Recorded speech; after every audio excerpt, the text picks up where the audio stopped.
The Fellowship of Guelphissauga continues with a royal visit from the Lord of the Liberals, aka Justin Trudeau. Trudeau traveled across the country to bask in the stench of the WEF Smart City Office still billowing across the Shire.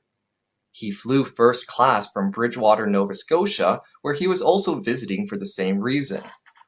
The Mayor and Lloyd of the Longfields nervously prepared to welcome their great political lord and set the stage for his speech on St. Paddy's Day. Meanwhile, Rodrigo of Goller was still lost in the northern forest and couldn't get back in time to see Trudeau. Can the Mayor and Lloyd of the Longfields successfully direct Trudeau's visit without any blunders? The Mayor prepared for Trudeau's visit by assembling a committee of the most fashionable sunshine listers to stage the event. Along with Longfields, the Mayor didn't know which color scheme to choose, red for Liberals or green for St. Patrick's Day. The committee spent 2 full days in meetings making a decision, but finally agreed on a hybrid color scheme and a dress code of not outdressing the bride, aka Trudeau. Lloyd of the Longfields gladly followed the committee's decision and pulled out his frumpy old green suit jacket from the dusty boxes in the back of his office downtown. Whereas the Mayor had a harder time preparing for the event since he also needed a haircut and had to write a speech.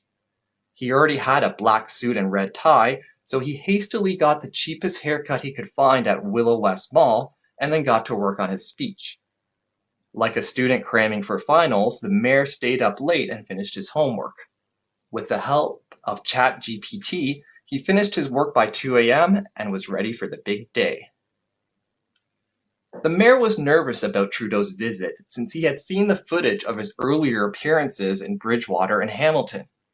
Like in the introduction of Diablo 2, wherever the Lord of the Liberals goes, he is known for pulling the rats out of the woodwork, and the Mayor wanted to avoid that happening in the Shire. Trudeau arrived and Longfields rolled out the rainbow crosswalk carpet for his grand entrance at Grace Gardens. Immediately, Lloyd was starstruck by Trudeau and couldn't stop staring at him. He didn't break his gaze for the whole time. Whereas the Mayor was not as impressed, since he was more nervous about giving his speech he had written down on a paper in his breast pocket. He was busy rehearsing it in his head while Trudeau took the podium.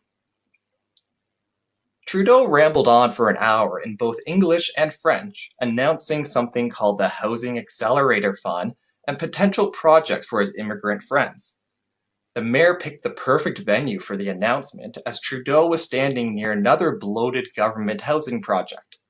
The backdrop for group photos was a 32-apartment affordable housing project that's taken 2 years to build with a cost of $10 million so far. Trudeau couldn't be prouder of such a display of government competence as he could smell the sweet aroma of freshly laundered money nearby. It combined perfectly with the stench from the WEF Smart City Office billowing through the windows.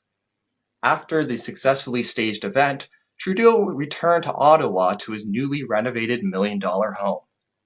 The Mayor and Lloyd of the Longfields relaxed and celebrated over green beers as they gave Trudeau the exact royal treatment he had mandated. Meanwhile, in the Shire's northern forest, Rodrigo of Goller missed out on Trudeau's visit. Inside the wooden hut, he rolled out the stranger's bed to see who it was. "Good morning, Mr. Goller," said the stranger as Rodrigo stood up. Rodrigo asked the stranger how he knew his name and who he was.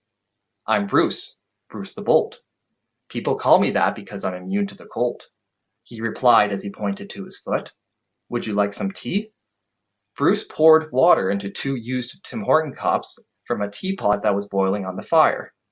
Rodrigo gladly accepted the warm beverage and gulped it down. Knowing that Trudeau was visiting the Shire that day, Rodrigo wanted to get back home right away. He told Bruce that he had to go, but Bruce said that was a bad idea with the storm outside. Like a stubborn Luke Skywalker, Rodrigo ignored him and ran out the door and into the snow. "No, you don't know the way," Bruce shouted as Rodrigo ran off. Rodrigo got 50 paces out before he hit whiteout conditions with the snow over 2 feet in height. He drudged through the snowstorm with big long steps, but eventually got overwhelmed by the cold and was frozen in place. He slowly got covered in snow and lost consciousness.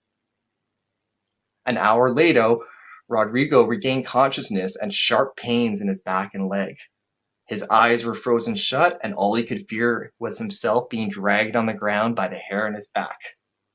There was a sharp pain in his leg from his frozen codpiece digging into his skin. As he was being dragged back to the wooden shelter, a barely conscious Rodrigo heard a faint voice say, "I don't believe you, Sam. I will teach him to find the way home." Will Rodrigo of Goller recover from the cold and learn to find the way home? Stay tuned or subscribe on Rumble to see.